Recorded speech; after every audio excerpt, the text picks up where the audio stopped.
those minor gripes? Yeah, well, for 15 months, Steve, I mean, I've been a lover of spicy food all my life, but for 15 months, a while back, a couple of years ago, any spicy food would incur some terrible happenings inside my stomach, which led almost immediately to the need to go and relieve myself at the nearest possible convenience. The worst situation that happened, I don't want to get too scatological on the show, but essentially I went round to my friend Amanda's house. She just moved into this house. She said, "Oh, why don't you come round and have a look?" So I went round, lovely house. We went for a beer. She said, "I'll tell you what, let's go for there's this amazing curry house on the green." You thought brilliant? I thought brilliant. Love spicy food. Back in my mind, bit of a problem, but you know, it's a house. It's got a toilet. There's nothing wrong with that. So had the curry. It was absolutely tremendous. I'm not going to lie. It was a great curry. It was. Now I thought, now do I cut my losses here? Do I go home? She said, "Oh, why don't you come back? We'll have some more beers." I thought, yeah, I feel fine. We're going to have some more beers. Yeah. So went back to her house and had a beer. Then thought, I'll tell you what I'm going to do. I'm going to check the bathroom. Because it was one of these big old houses been converted into flats, and so I pretended to go to the toilet, but was like knocking the walls to see how thick they were, kind of Fawlty Towers style. Yeah. And I realised that if anything bad happened, I could not go in this toilet because it was between the lounge and the kitchen, and the kind of stuff that was happening to me back then, it was noisy. Yeah, it was noisy, man. Sure. So I realised if anything did come to pass, I'd have to leave. But I felt fine. So she offered me a second beer. Yeah, of course. Why not? I made of iron.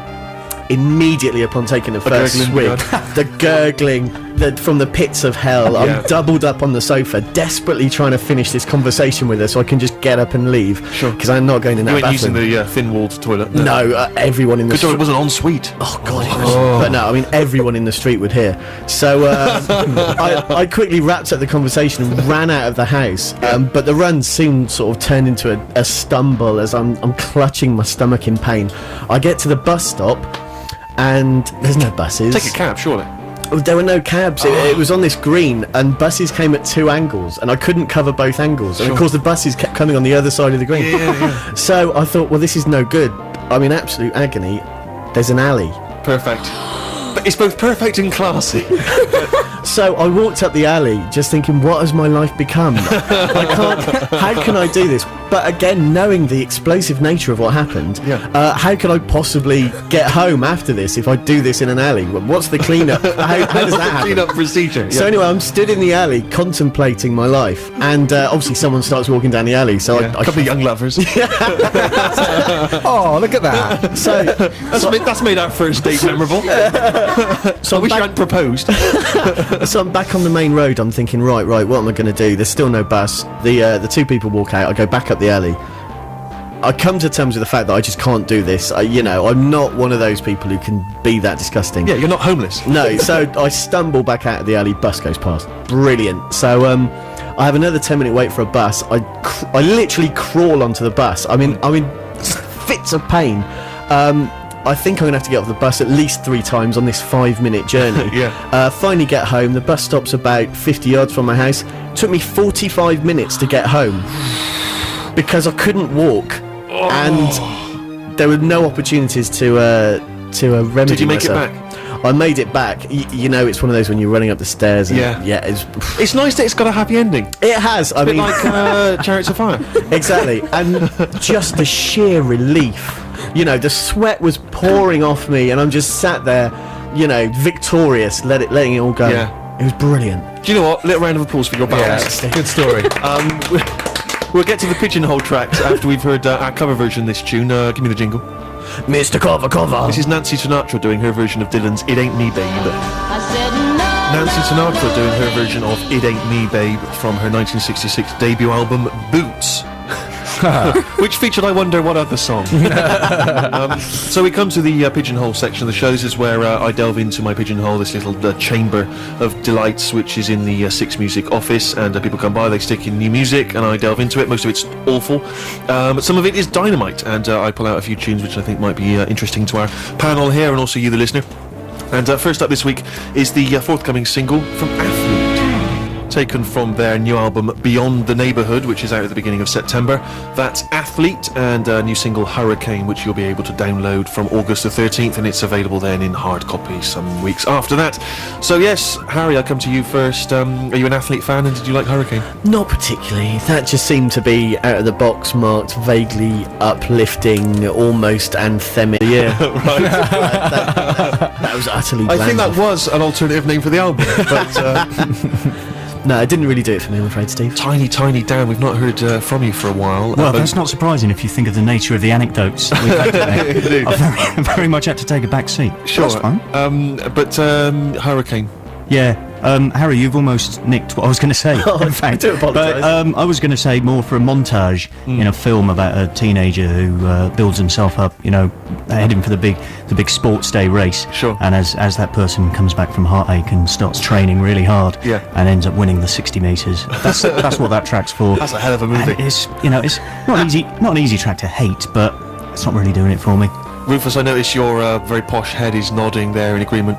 My laboured metaphor regarding the mediocrity of that song involves taking the title and going less of a hurricane, more of a overcast day with slight sunny spells and Right. showers and so on. But I haven't had time to work out a decent weather metaphor. But I'm a huge Athlete fan, certainly the first album. But that really was slightly dull.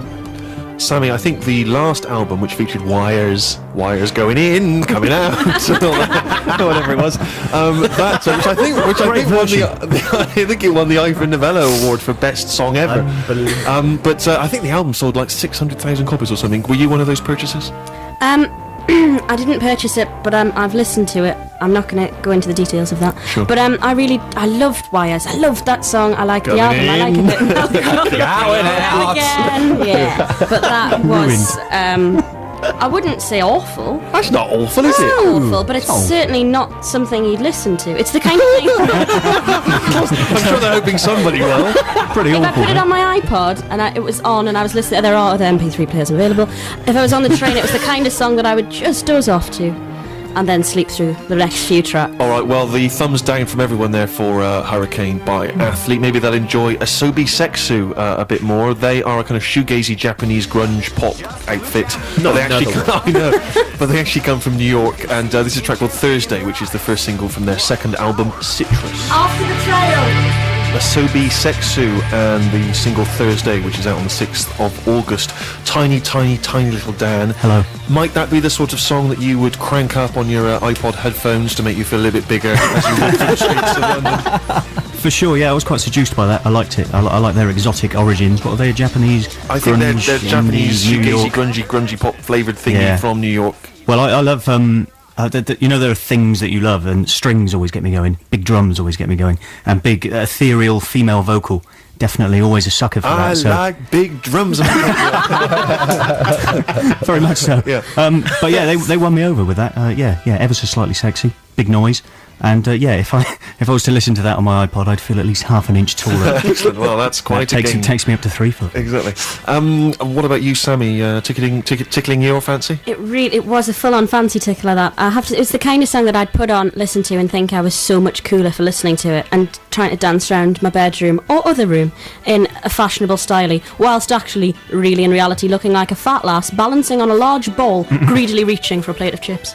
And that's your next movie, which is coming out. Rufus, you are incredibly posh, and I suspect speak Japanese. What does Asobi Sexu?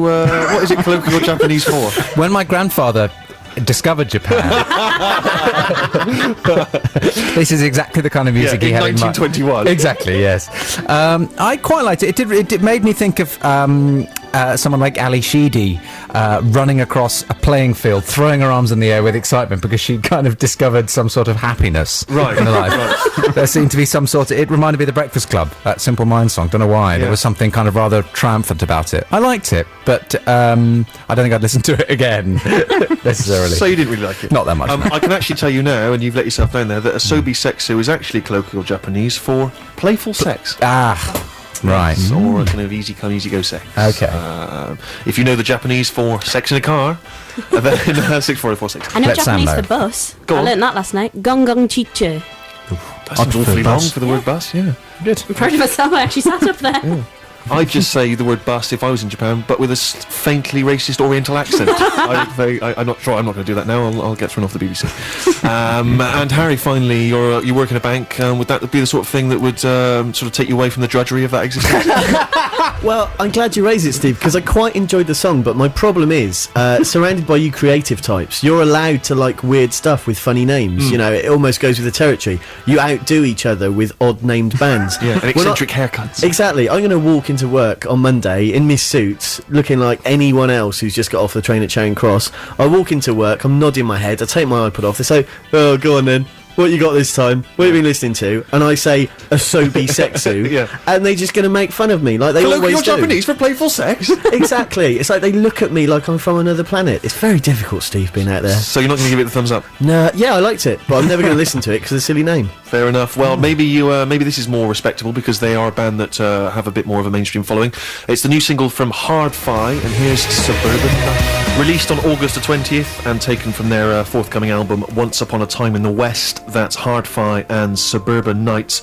I'm looking at the notes here, Rufus, and it says that frontman Richard Archer says he was thinking about all those Londoners with more money than sense who mock the suburbs, and that's very much their F you to all those people. Now, you had some fairly strong words to say about High Wycombe just before we came on air. I imagine that's very much the sort of person that they're aiming at. Do you feel suitably chastised? I feel like that stuck it to me in more ways than one, actually, Steve. Yeah, and I think when that song is taken up by the chanting proles in the pub on Friday night, as I imagine it will be, rather in the same way as kind of Born Slippy or Chumbawamba's one hit wonder, I think I'll certainly feel very chastised. Good, and they'll be pointing the finger at you. Tiny Dan.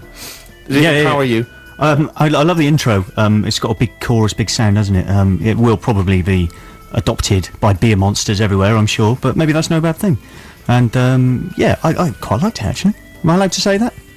Thank you. Yes, you are. Thank you. BBC6 Music, me, Stephen Merchant, and I'm throwing now to Harry. Yeah, it was a bit lyrically trite, I thought. It was good fun, but, you know, go to work until you die. Well, that's so people have money so that they can buy millionaire rock stars' albums. Or shall we just swap services? You know, if you want a plumber, he can come around and do your plumbing. What are you going to do? Playing the tune? That's no good, is it?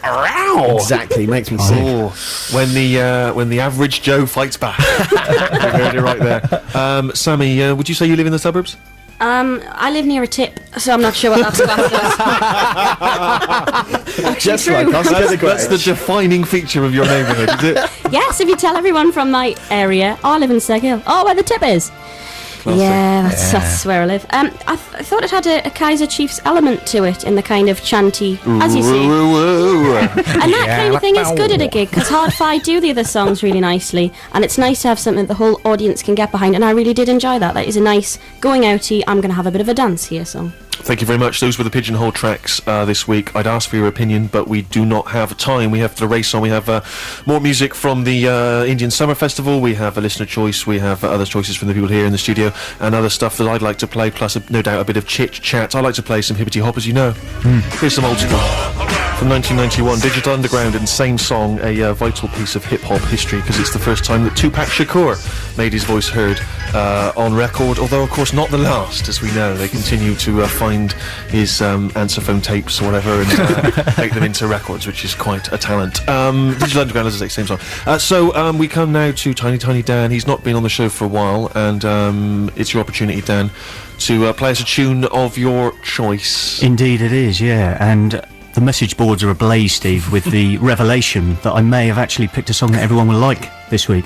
It seems unlikely. I know. I would defend my 14 choices today, even though millions wouldn't. Yeah. But this is a great tune by I think it's US 69 or Us 69, which refers to the year in which they were active way back in the